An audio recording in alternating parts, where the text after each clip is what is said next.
What's up, you guys? This is Rukov. Before we start, I want to urge you not to only watch those videos, but actually actively think and ask questions if you have any.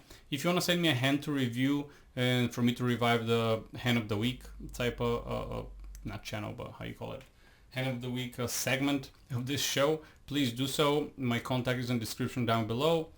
And just a reminder, if you like the videos, give it a like. If you don't, give it a thumbs down, so I know should I continue to spend time on making those videos for you to learn.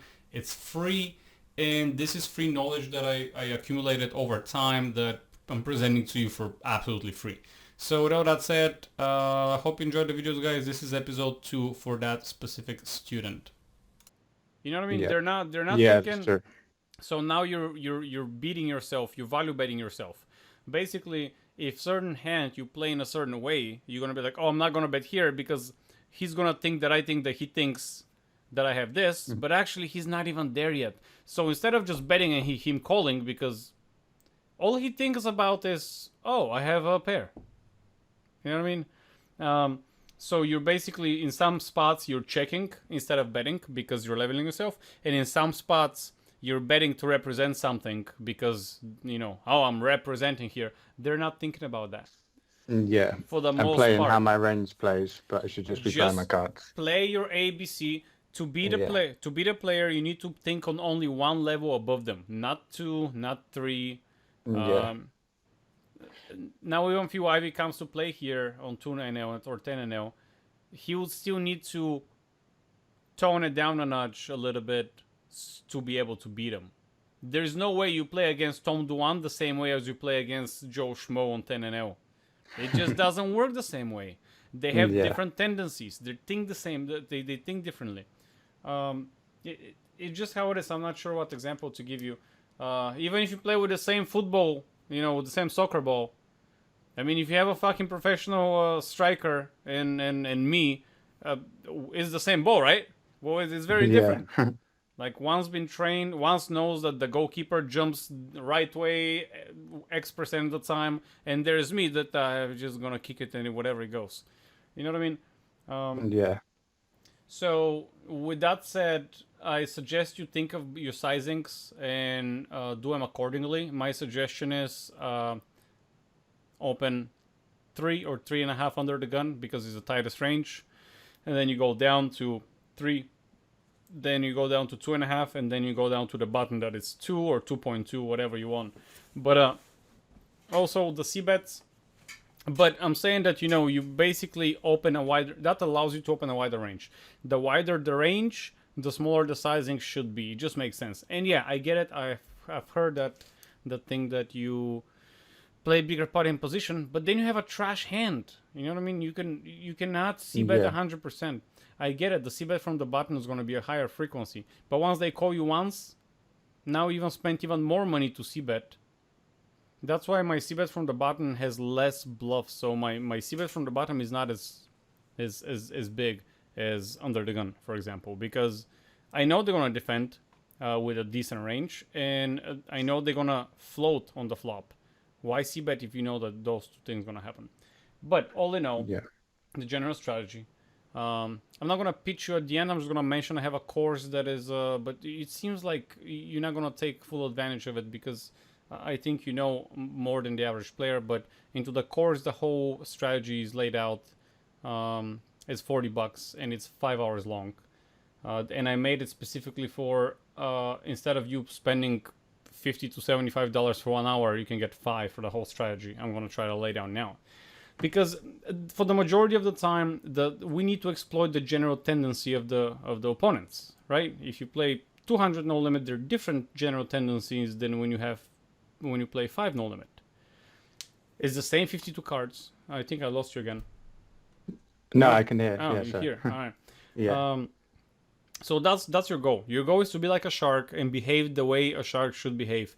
Business as usual. You're just gonna play the way that the table is gonna dictate the way you should play. Sometimes you have to be more aggressive, sometimes less aggressive. But if you don't have history, those players, majority of their league is, I don't know if you noticed that. Just tell me if you agree or disagree. They call with hands that they should be folding with. Yeah.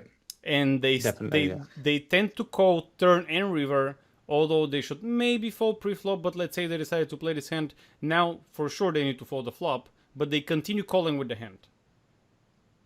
yeah. Okay, so if this is Makes true, sense. if this is true, how can we make money out of that? My strategy is just to widen my criteria for c-bet for value, and also decrease my bluffs. Because if they're gonna be calling more often, why would I be spending money on bluffing? If they're gonna be calling more often, that means they're gonna be folding less often. Okay, yeah. It explains why my turn c-bet's kind of low as well.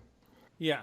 Now, you need to, implement a little bit of a. I'm not saying don't bluff ever, although you can still make money without bluffing ever. On the beginning students, I even tell them you don't have to bet flush and straight draws on the flop. It's just no point. Flush and straight draws, a c-bet makes sense only if there's an ace high board and you have a scare card. And it makes sense obviously if you have some fold equity. And if we assume that we don't really have much fold equity, it just becomes pointless. Yeah. I would normally check back like the lower flushes and lower straight draws. I generally check back The showdown ones, the higher ones. I check back the ace high, king high flush. Okay. Things. But I mean, mine is different because I don't play micro stakes anymore. But yeah, you can still, even if you check all of them, you still want to make money. Why? Because once you, like a small ball, once you make your hand. Hold on, because we're like maybe 10 minutes in and we haven't even started with the video. I just want to lay down the ground a little bit first. I'm sorry.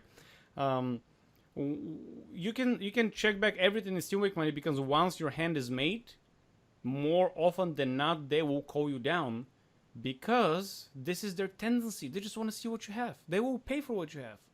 I'm sure sometimes you've been to that stage that you like, I know I'm losing, but I just want to see what he has. I don't know if it ever happened to you. I'm sure it had. Did I lose you again? Yeah, I don't hear anymore.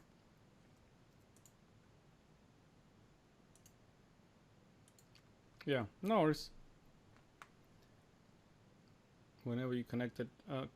And other stuff. You can hear me in the meantime, right? I can rattle along. So, just let me know if you hear me in the meantime. Alright, so basically, other stuff. Players are more passive than active here. So that means that they will check and call more often than they would bet and raise. And I'm just looking here if you, I hope you're connecting the microphone in the meantime. So that means that when we see change in behavior, when they start check raising and barreling, turn barreling river, that should ring a bell. And that should mean that our ego needs to go on the sideline somewhere, and we need to fold the fuck up. Because sometimes we're like, oh, this guy, I'm like taking his money all night long. Now he thinks he's gonna fucking beat me, but I got a top pair. Well, if he's check calling all night, and you're making the money that way, now all of a sudden, if he's like check raising, betting, what do you think he's gonna have? Things like that. Like when you see change in behavior of a certain player, or changing behavior compared to the whole field, definitely. I think I want to hear you now. Oh yeah, I'm back now. Yeah. What up? Yeah. So definitely you're gonna have to kind of adjust, because you make money a certain way, the players are behaving a certain way, and all of a sudden they're not. That should ring a bell that, hey, something changed. Every hand is like a story. So far they've been telling you that they check call, and all of a sudden they're like betting and raising. That should ring a bell.